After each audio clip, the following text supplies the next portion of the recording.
श्रोते हो नमस्कार. आजच्या आपल्या साध संवाद या कार्यक्रमामध्ये आपल्या सर्वांचं मनापासून स्वागत आणि वैशाली जाधवचा नमस्कार.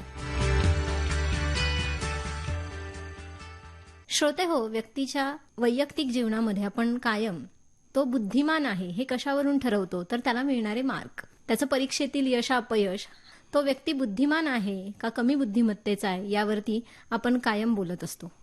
परंतु आता गेल्या काही वर्षापासून भावनिक बुद्ध्यांक, ज्याला आपण EQ म्हणतोय, इमोशनल क्वेशंट, ही संकल्पना वारंवार चर्चेला येतेय.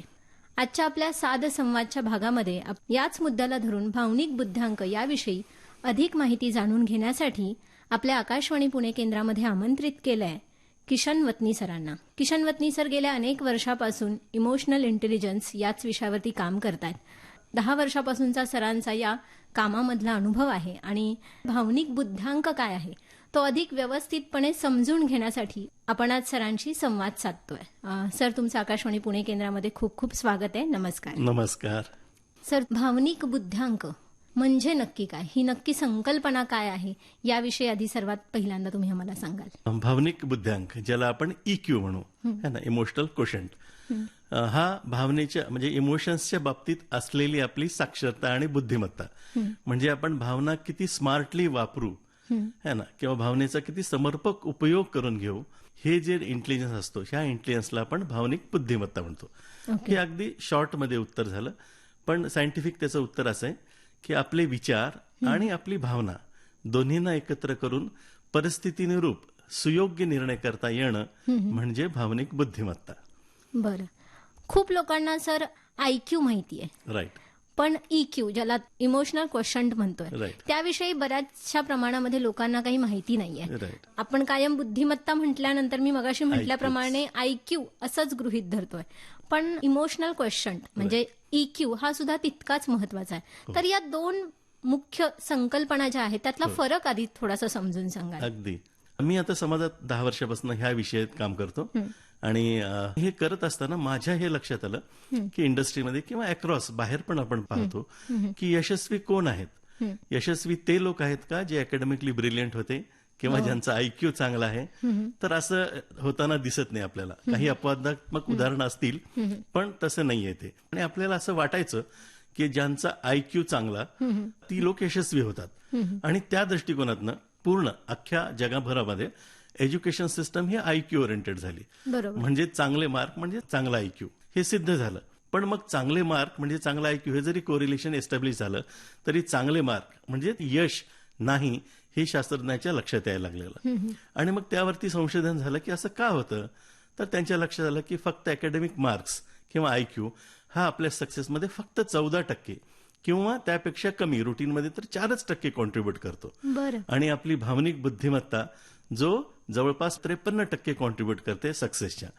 तर एवढा मोठा डिफरन्स असून भावनिक बुद्धिमत्तेबद्दल आपल्याकडे अवेअरनेस सुद्धा नाहीये आणि भावनेच्या बाबतीत बुद्धिमान होणं हा कॉन्सेप्टच माहीत नव्हता.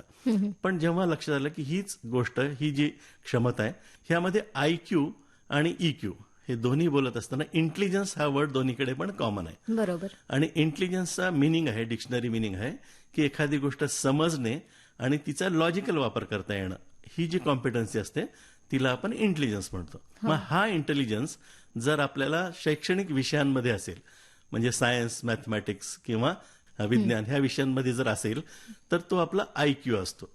आणि हीच समज म्हणजे समजून घेणे आणि लॉजिकल वापर करणे ही भावनेच्या बाबतीत असेल तर तिला आपण भावनिक बुद्धिमत्ता म्हणतो.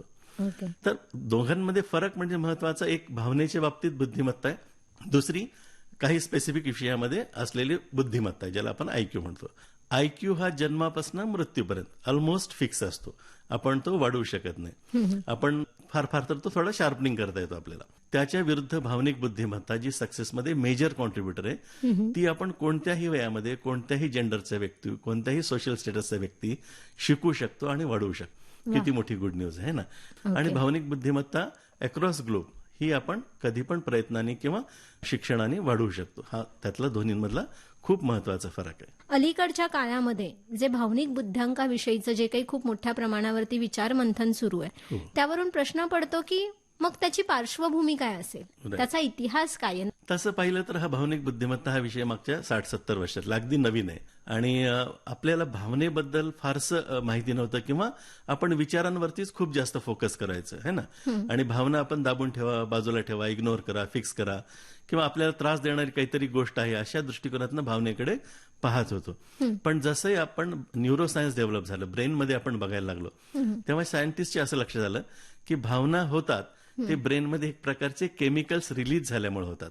म्हणजे एखादी गोष्ट आपण पाहतो किंवा ऐकतो किंवा पंचेंद्रियाद्वारे सेन्स करतो आणि ती माहिती जेव्हा ब्रेनमध्ये जाते आपल्या, तेव्हा ब्रेन त्या गोष्टीचं अनालिसिस करतं आणि based on our previous memory म्हणजे आपल्याकडे त्या विषयाच्या रिलेटेड जे काही आलेलं माहिती त्याचं इंटरप्रिटेशन करतो आणि आपण काय करायला हवं त्यासाठी एक प्रकारचे केमिकल रिलीज करतो आणि ते जे केमिकल रिलीज होतात त्यावरून आपल्याला वेगवेगळ्या गोष्टी फील होतात. म्हणजे कधी भीती वाटते, कधी आनंद होतो, कधी राग येतो. ऍक्च्युअली तेव्हा आपल्या ब्रेननी आपल्या बॉडीला किंवा आपल्याला सांगितलेलं असतं की आता काहीतरी करायचंय. आणि हे जेव्हा सायंटिस्टच्या लक्षात आलं की ही फार मोठी प्रोसेस आहे, रिअल प्रोसेस आहे जी आपल्या ब्रेनमध्ये होते, हे जेव्हा त्यांच्या लक्षात आलं तेव्हा त्यांनी ह्यावरती काम सुरुवात केली. आणि हा विषय जेव्हा लक्षात आला शास्त्रज्ञांच्या की यशाच्या मागे काहीतरी वेगळंच आहे, तेव्हा डॅनियल गोलमननी पहिल्यांदा हे इमोशनल इंटेलिजन्स नावाचं पुस्तक लिहिलं आणि त्यात त्यांनी इमोशनल इंटेलिजन्स हा टर्मिनॉलॉजी ती कॉइन केली आणि तेव्हापासून जगभर मग भावनिक बुद्धिमत्तेच्या बाबतीत संशोधन सुरू झालं आणि वेगळा आयाम लक्षात आला सगळ्यांच्याच आपल्या. आपण ज्या भावनिक बुद्धिमत्तेबद्दल बोलतोय त्याच्यामध्ये ऑफकोर्स सगळ्यात महत्वाची गोष्ट आहे ती म्हणजे भावना. राईट. आणि बऱ्याचदा असं होतं की आपण त्याच्याविषयीच पाहिजे तितके जागरूक नाही होत. अगदी खरं. तर मग नक्की या भावनिक बुद्धिमत्ता वाढवण्याच्या त्या सगळ्या संकल्पनेमध्ये आपण आपल्या भावनांशी कशा पद्धतीने ताळमेळ घातला पाहिजे किंवा आपण त्यांना कशा पद्धतीने समजून घेतलं पाहिजे? जसं आपण बोलतोय हे आपल्याला हा विषय म्हणजे काय, भावनिक बुद्धिमत्ता म्हणजे काय, भावनेच्या बाबतीत बुद्धिमान व्हायचंय. कारण भावना हा आपल्यासाठी महत्वाचा रिसोर्स आहे. भावना हा ऊर्जेचा सुद्धा स्रोत आहे.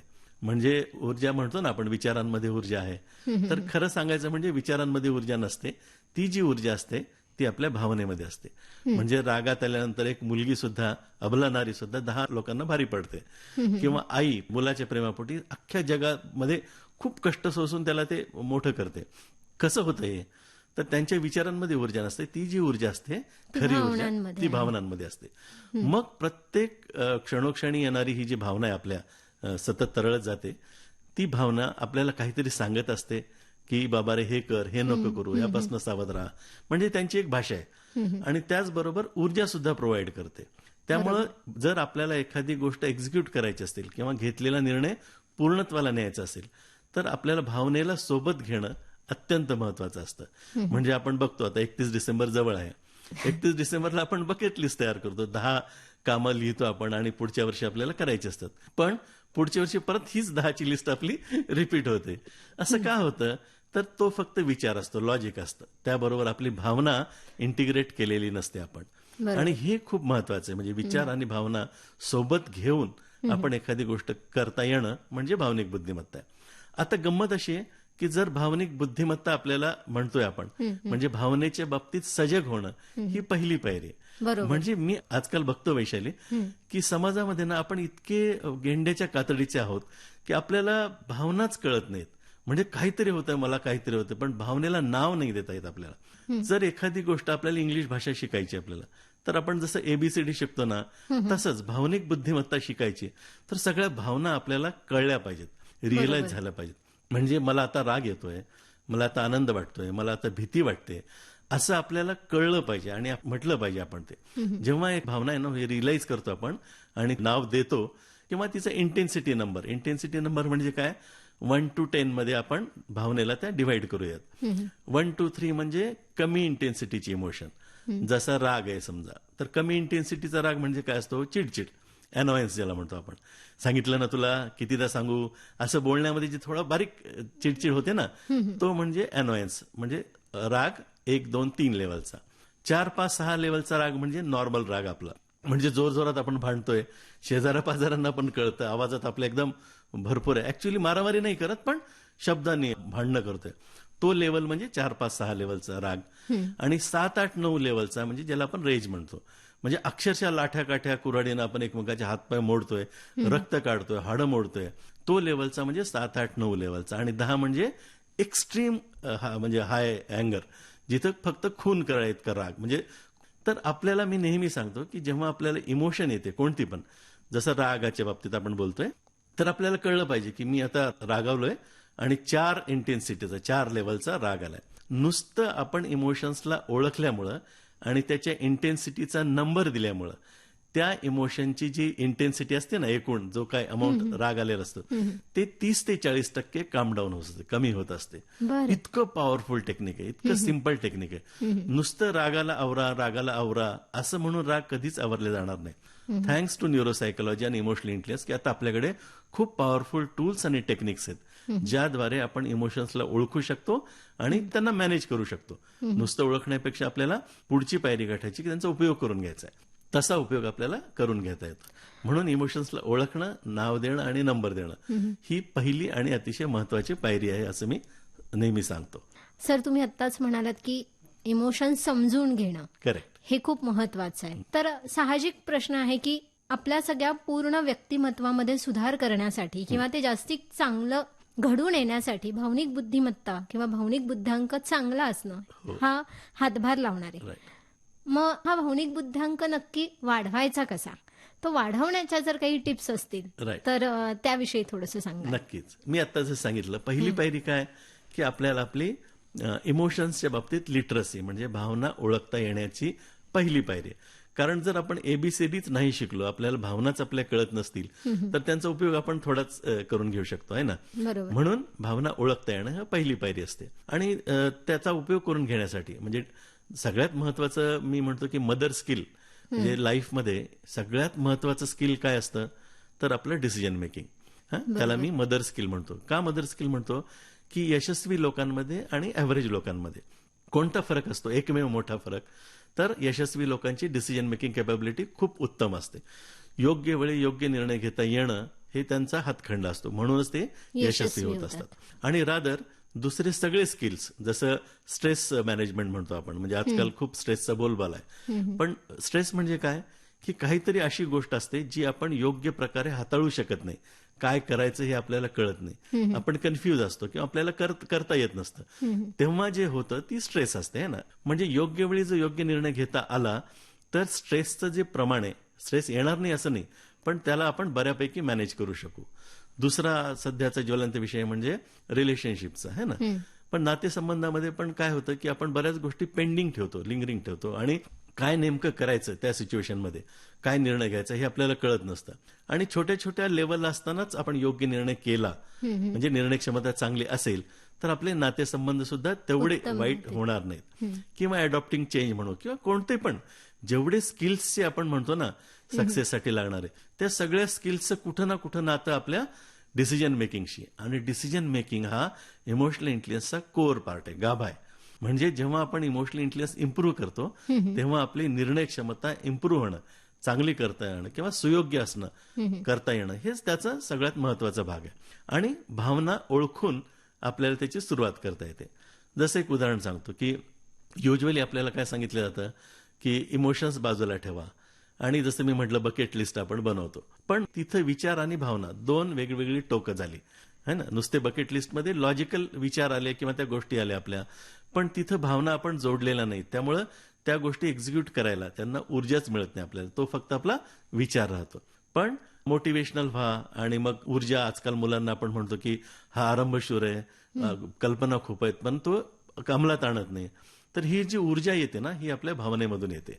म्हणूनच भावनेला ओळखून जर आपण त्या लॉजिकशी जर इंटिग्रेट करू शकलो, दोन्हीचं समन्वय साधू शकलो तर आपली निर्णय क्षमता चांगली होते. म्हणजे करायचं कसं हा महत्वाचा प्रश्न आहे. तर डिसिजन मेकिंगमध्ये इमोशन्स बाजूला ठेवा, दाबून टाका, हे जे आपल्याला शिकवलंय हे 100% चुकीचं आहे. म्हणजे सपोज आता आपण जर ऑफलाईन असतो आणि मी माझ्या वर्कशॉपमध्ये सगळ्यांना म्हणतो की सपोज तुम्हाला चहा, कॉफी, कोल्ड्रिंक आणि ज्यूस ऑफर केलं तर तुम्ही काय घेणार? कोणी चहा म्हणतं, कोणी कॉफी म्हणतं, कोणी ज्यूस म्हणतं, डिपेंड्स. आणि मग आपण विचारलं त्यांना की तुम्ही हे निवडलंय ना, हा निर्णय घेतलाय, चहा का कॉफी का कोल्ड्रिंक का ज्यूस, हे कसं काय निवडलं तुम्ही? तर ते त्यांना जे हवा तो लॉजिक त्यांना देतात की आता 4 वाजलेले आहेत तर मला चहा आवडतो, कोणी म्हणतो ज्यूस हेल्दी आहे म्हणून मी घेतो. पण त्यांनी त्यांचं लॉजिक लावलेलं असतं. खरं तर हे निवडणं जे असतं ना, हे कोण केलं तर हे आपल्या भावनेचं काम असतं. म्हणजे जसे मी हे 4 शब्द म्हटले किंवा तुमच्यासमोर ते 4 ग्लास ठेवले, ते इनपुट ब्रेनमध्ये गेल्यानंतर तुम्हाला जे आवडलेलं असतं, घ्यायचं असतं, त्या बाबतीत ब्रेननी एक प्रकारचे केमिकल्स रिलीज केलेले असतात. एक प्रकारचा आतमधून ट्रिगर आलेला असतो, ज्याला आपण इमोशनल लिटरसी मी म्हटलं ना, भावना ओळखता आल्या पाहिजेत. बारीक लाईटमधून येतो, आवाज येतो की हे घ्यायचंय आपल्याला आणि आपण ते घेतो. म्हणजे निवडणं हे जे काम केलंय हे विचारांनी केलंय का? नाही, हे आपल्या भावनेने केलंय. म्हणजे राईट, रॉंग, गुड, बॅड हे जे वर्गीकरण करतो ना आपण प्रत्येक गोष्टीचं निवडताना सगळ्याच वेळेस, हे कामच भावनेचं आहे. त्यामुळे डिसिजन मेकिंग मध्ये चुजिंग असतं, निवडणं जे असतं हे आपली भावना करत असते. मग मला सांगा की भावनेलाच जर दाबून टाकलं आपण, बाजूला ठेवलं, तर ते कसं आहे, शक्य आहे का? इनफॅक्ट आता रिसर्चमध्ये प्रूव्ह झालंय की most logical decisions are also taken by your emotions, असं आपण म्हणतो. हे झालं निवडण्याच्या बाबतीत. दुसरं महत्वाचं कसं असतं की कोणताही निर्णय मी म्हटलं एक्झिक्यूट करायचा, पूर्णत्वाला न्यायचा आहे, तर नुसता विचार असून उपयोगाचा नाही, तो आपल्याला एक्झिक्यूट करायला पाहिजे. तर ती ऊर्जा जी येत असते ती आपल्याला भावनेकडून येत असते. म्हणजे आम्ही असं म्हणतो emotions are like electricity, touch it and the voltage will harm you, but harness it appropriately and it is an amazing resource. म्हणजे इलेक्ट्रिसिटीला मध्येच जर वायरला टच केला आपण तर खूप मोठा शॉक बसू शकतो आपल्याला, आहे ना. पण तीच इलेक्ट्रिसिटी जर प्रॉपर वायरिंग करून आपण मोठमोठे उपयोग करून घेऊ शकतो, त्याच्यावरती मोठमोठे यंत्र चालवू शकतो. तसंच आपल्या भावनेचं आपण जर तिला प्रॉपर हार्नेसिंग केलं आणि सुयोग्य ठिकाणी वापरलं, ज्याला आपण भावनिक बुद्धिमत्ता म्हणतो, तर जे आपण जीवनात खूप उत्तुंग यश मिळवू शकतो. हे झाले 2 भाग. तिसरा इमोशनचा भाग म्हणजे इमोशन्स ह्या डिसिजन मेकिंग मध्ये फार मोठा अडसर पण असतात, है ना. आपल्याला शिकवलंय की समजा रागात असो आपण आणि समोर काहीतरी आपल्याला खूप महत्वाचा एखादा मित्र सांगतोय, आपल्यासाठी महत्वाचा काहीतरी प्रोजेक्ट त्यांनी आणलेला असतो किंवा डिस्कस करायचं असतं त्यांना, आणि आपण खूप रागात असल्यामुळे आपण नाही मी नाही ऐकणार, ठेवून दे बाजूला, नंतर बघू, आणि ती खूप चांगली संधी तेव्हा निघून जाते आपल्या हातात. म्हणजे अशा प्रकारची घटना नेहमीच होत असतात. म्हणजे फक्त रागातच नाही होत बरं काय, म्हणजे प्रेमात पडलेल्या लोकांच्या बाबतीत पण असंच होतं. ते भले नाही त्या गोष्टी बोलून मोकळे होऊन जातात. ऍक्च्युली ते म्हणजे कमिट करतात किंवा हो म्हणतात किंवा नाही म्हणतात, पण तसं नसतं ऍक्च्युली, है ना. त्यामुळे emotions affect our decision making process. त्या अर्थाने सुद्धा आपल्याला इमोशन्स मॅनेज करणं, इमोशनच्या बाबतीत इंटेलिजंट होणं, त्यांना मध्ये मध्ये न येऊ देणं, हे खूप महत्वाचं काम आहे. आणि हे सगळं करता येणं म्हणजेच भावनिक बुद्धिमत्ता आहे. थोडक्यात सर की सगळ्यात पहिल्यांदा आपल्याला आपली भावना ओळखता आली पाहिजे, करेक्ट, त्यांची योग्य निवड करता आली पाहिजे, नंतर प्रत्यक्षात आपण म्हणूयात की तिचा सुयोग्य वापर करता आला पाहिजे, आणि आपल्या भावना समजून घेऊन जर आपण निर्णय घेऊ शकलो तर मला असं वाटतं की आपल्या सर्वांचाच भावनिक बुद्ध्यांक उत्तम राहील किंवा आपण त्यानुसार यशस्वीता गाठवू शकतो किंवा वाढवू शकतो. हा जो भावनिक बुद्ध्यांक आहे हा एका विशिष्ट वयोगटासाठीच आहे का, किंवा खूपदा असं म्हटलं जातं की लहान मुलांच्या भावनिक बुद्धिमत्तेवरती काम करा, मग तारुण्य वयामध्ये किंवा अगदी रिटायरमेंटला होता पण, तर मग अशा वयोगटांमध्ये हा भावनिक बुद्ध्यांक नाही का कामाचा? खूप कामाचं आहे. म्हणजे मी सांगतो, हा फार मोठा गैरसमज आहे आपल्या बाबतीत. म्हणजे एक रिटायरमेंट लोकांचा एक क्लब होता, तिथे त्यांनी मला बोलावलं होतं इमोशनल इंटेलिजन्सवर बोलण्यासाठी. आणि सुरुवातीला म्हणजे त्यांना माहितीच नाही इमोशनल इंटेलिजन्स म्हणजे काय. खूप गैरसमज असतो, आपल्याला असं वाटतं की इमोशनल इंटेलिजन्स म्हणजे भावनिक असणं, आहे ना, भावनिक होऊन बोलणं, असं अजिबात नसतं. रादर त्या भावनेचा उपयोग करून व्यवहारात आपल्याला यशस्वी होण्यासाठी चांगला मार्ग आपल्याला आखता आला पाहिजे, म्हणजे भावनिक बुद्धिमत्ता आहे ना. तर त्यांना असं काहीतरी गैरसमज होता, म्हणजे त्या क्लबमधील लोकांना. जेव्हा माझं सेमिनार झाला त्यानंतर अक्षरशः ते सगळे सिनियर सिटीजन्स आणि ते सगळे म्हणे, सर हे काय एवढी जबरदस्त गोष्ट आहे आणि हे आम्हाला आधीच हवं होतं. म्हणजे आम्हाला जर तरुणपणात हे मिळालं असतं तर आमचं जीवन काहीतरी वेगळंच राहिलं असतं. आणि खरं सांगतो म्हणे आम्ही की हा विषय आम्हाला म्हणजे सिनियर सिटीजन्सला सगळ्यात जास्त उपयोगाचा आहे, कारण इमोशनली आम्हाला खूप खूप प्रॉब्लेम असतात आणि हा इतका छान विषय तुम्ही घेऊन आलात. म्हणजे हा फीडबॅक आहे रिटायरमेंट झालेल्या लोकांचा.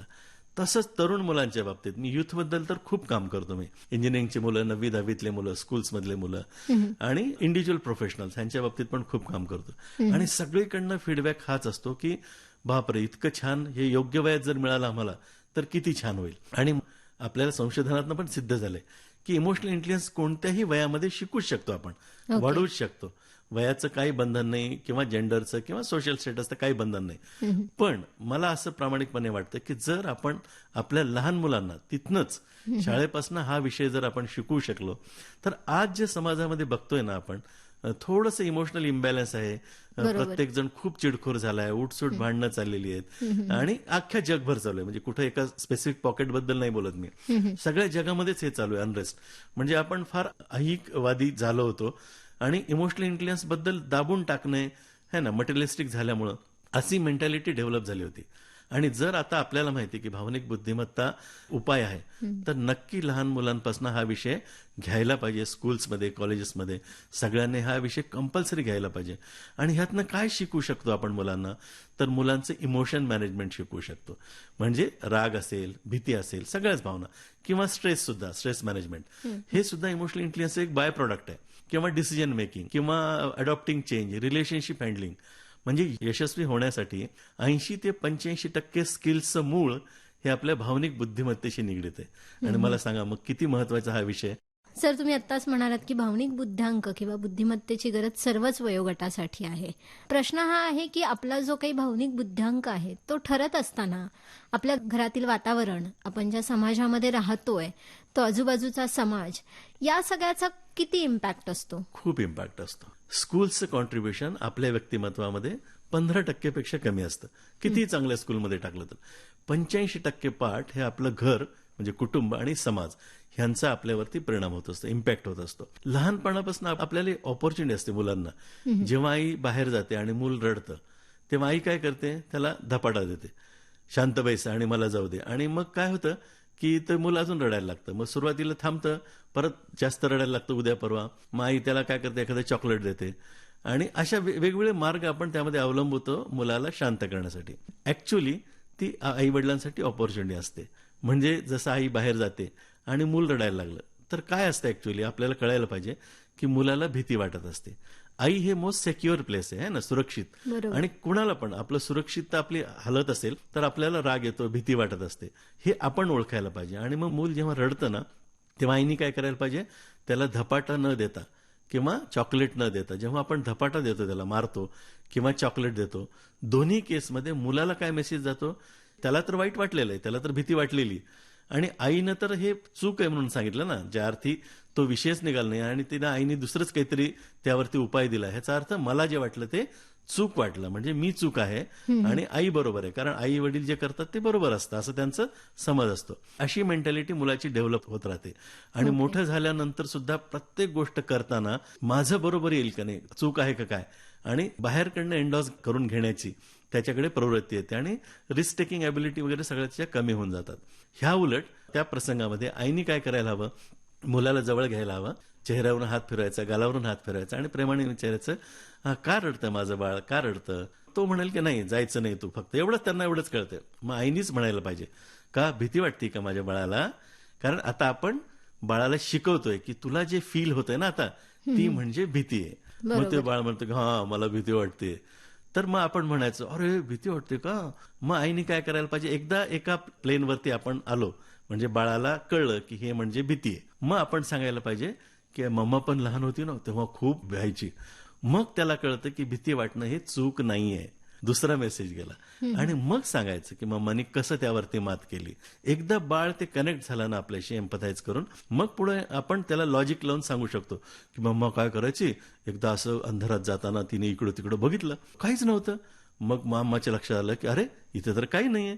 मग मम्मा दुसऱ्या वेळेस टॉर्च घेऊन गेली आणि पाहिलं तर काहीच नाही तिथं अंधारामध्ये. उगीच आपल्याला भीती वाटत होती आणि हळूहळू करत मम्मा स्ट्रॉंग झाली. म्हणजे त्या भीतीला कसं फेस करायचं हे पण आपण शिकवलं. म्हणजे एक छोटा प्रसंग, पण त्यातनं आपण मुलांना इमोशनल लिटरसी शिकवली. ती गोष्ट म्हणजे भीती वाटणं हे अजिबात वाईट नाही आणि वाईट नसतंच ते, नाही म्हणून शिकवलं. आणि त्याशिवाय त्या गोष्टीचा कसा उपयोग करून घ्यायचा, त्यावर कशी मात करायची. एवढे मोटिवेशनल ट्रेनिंग चालू असतात, बाहेर मोठमोठे ट्रेनिंग चालू असतात. काय शिकवतात त्यामध्ये, तर हीच गोष्ट शिकवतात की कसं फिअर मॅनेज करायचं, कसं डिसिजन घ्यायचं. आणि हे अगदी लहानपणापासून आपण आपल्या मुलांना अगदी वेगवेगळ्या प्रसंगातनं शिकवू शकलो. मी नेहमी असं म्हणतो की शाळांमध्ये क्रिएटिव्हिटी किल करायचं काम होतं. राईट ब्रेन आणि लेफ्ट ब्रेनचं इंटिग्रेशन म्हणजे क्रिएटिव्हिटी असं आपण म्हणूयात, आउट ऑफ बॉक्स थिंकिंग. जसं आपण विचारतो मी नेहमी सगळ्यांना की 6+3 म्हणजे किती, किंवा हे इक्वेशन आपण कसं सॉल्व्ह करू शकतो, आणि बरेच जण मग 9 हेच उत्तर देतात. हजारो लाखो पद्धतीने हे इक्वेशन आपण सॉल्व्ह करू शकतो, पण तुम्ही 9च हे उत्तर का दिलं, तर त्याचं उत्तर असं असतं की आपल्याला एज्युकेशन सिस्टममध्ये जेव्हा कधी 6+3 विचारले गेले तेव्हा आपण 9 जर उत्तर नाही लिहिलं तर आपल्याला मार्क मिळालेले नाही. त्यामुळं झापडा बांधल्यासारखं आपलं थिंकिंग म्हणजे शिक्षणाचा उपयोग काय असतो की आपलं ब्रेन ओपन व्हायला पाहिजे. तर हे उलटं होतं आपण की आपण अगदी स्टेप बाय स्टेप म्हणजे त्या पद्धतीनं कुठेतरी creativity, out of box thinking आपलं किल करायचं काम होतं की काय अशी शंका मनाला येते. मी जावेद हबीबचं नेहमी उदाहरण देतो सगळ्यांना की ही इज अ बार्बर आहे ना, केस कापायचं त्यांचा बिझनेस आहे. पण त्यांनी कसं केलं, इतर वेळी बिझनेस म्हणून आपण त्या गोष्टीकडे बघितलं नव्हतं, पण त्यांनी त्यातलं पोटेन्शियल ओळखलं आणि ती जी कटिंग करायची स्टाईल आहे म्हणजे इकडनं तुरे तिकडनं तुरे वेगवेगळ्या स्टाईल तयार केल्या आणि युथमध्ये पॉप्युलर केल्या आणि he made that as a business model. आणि आज त्याच्या फ्रँचायझी घ्यायला आपण सगळे उत्सुक असतो देशात विदेशात. He is a big celebrity. Hats off, मला त्यांचं खूप कौतुक वाटतं. मग त्यांनी काही वेगळं केलंय का? काही नाही केलं आहे. त्या गोष्टीत फक्त क्रिएटिव्हिटी आणलेली. आणि एक्झॅक्टली हे कळणं आपल्या युथला पुढचं डेकेड किंवा रादर पुढचं शतक असं म्हणू आपण, हे भारताचे आपल्या देशाचे. आणि मग आपल्या युथला, आपल्या तरुणांना तितकी मोठी संधी आहे जसा बिल गेट्स मोठा झाला. म्हणजे एका जीवनामध्ये अव्हरेज लाईफ असताना सुद्धा केवळ ऑपॉर्च्युनिटी होती आणि ती योग्य त्यांनी घेतली तर he is a big billionaire, जगामध्ये श्रीमंत व्यक्ती ते बनू शकले. तर ते एक आपल्यासमोर उत्तम उदाहरण आहेत. जर संधी असेल आणि तिचा आपल्याला भावनिक बुद्धिमत्तेच्या द्वारे उपयोग करून जर घेतला आपण तर आपणही खूप मोठे होऊ शकतो. तर आपल्या भारतातल्या सगळ्या युथला आणि पॅरेंट्सना मला हेच सांगावं वाटेल परत परत की भावनिक बुद्धिमत्तेवरती खूप फोकस करा आणि जाणीवपूर्वक ती कशी वाढवता येईल. अकॅडमिक्स आहेच आहेत, मार्क्स तर आपल्याला घ्यावेच लागतील, चांगले मार्क आणावेच लागतील, पण त्याचबरोबर फक्त सगळा वेळ त्यामध्ये न घालवता यशासाठी जे खऱ्या अर्थाने जरुरी आहे ती गोष्ट आपण भावनिक बुद्धिमत्ता आपल्या मुलांना आणि आपल्या युथला शिकूयात आणि एक चांगला भारत घडवण्याचं काम आपण करू शकतो. त्यामुळं भावनिक बुद्धिमत्ता लहानपणापासून कसं आपल्याला वाढवता येईल ह्यावरती आपला फोकस असायलाच पाहिजे. इनफॅक्ट मला एक शेर आठवतो इथं. तो शेर असा आहे, सिखा ना सकी जो किताबें तमाम उम्र भर हमें, सिखा ना सकी जो किताबें तमाम उम्र भर हमें, फिर कुछ चेहरे नजदीक से पड़े और न जाने कितने सबक सीख लिए. क्या बात आहे. अगदी इमोशनली असा चपखल जाणारा म्हणजे पुस्तकातनं घेणारं ज्ञान आहे ते महत्वाचं आहे, पण बाकी व्यवहारामध्ये जे महत्वाचं आहे त्या गोष्टी आपल्याला भावनिक बुद्धिमत्ताच देऊ शकते. सर, गेले अर्धा तास आपण भावनिक बुद्धिमत्ता म्हणजे काय, भावनिक बुद्धिमत्तेबरोबर आपण कशा पद्धतीनं समायोजन करून यशाच्या शिखरावर पोहोचू शकतो या सगळ्यावरती गप्पा मारतोय. अर्थात आपल्या श्रोतूवर्गांना सुद्धा तुमच्याकडून भावनिक बुद्धिमत्तेशी आपण कशा पद्धतीनं डील करावं, त्याला कसं सामोरं जावं, समजून घ्यावं याविषयी नव्यानं माहिती मिळाली असेल. सर, तुम्ही आकाशवाणी पुणे केंद्रात आलात, आमच्याशी इतक्या छान गप्पा मारल्यात, भावनिक बुद्ध्यांकाविषयी आम्हाला इतकं छान सविस्तर सांगितलं, त्या सगळ्यासाठी मनापासून धन्यवाद. आकाशवाणी पुणे केंद्राचे मी खरंच मनापासून धन्यवाद देतो की त्यांनी हा विषय निवडलाय आणि आधी सुद्धा आपण 6 एपिसोडचा डिसिजन मेकिंग प्रोग्राम केलेला आहे. आपण तो प्रोग्राम जरूर पहा, आकाशवाणी केंद्राच्या वेबसाईटवरती असेलच तो. आणि भावनिक बुद्धिमत्ता सर्वांनी वाढवा आणि येणाऱ्या काळात खूप उदंड आयुष्य आपल्या सगळ्याच ऐकणाऱ्या श्रोत्यांना लाभो आणि यशस्वी होऊ ही सदिच्छा. धन्यवाद. धन्यवाद.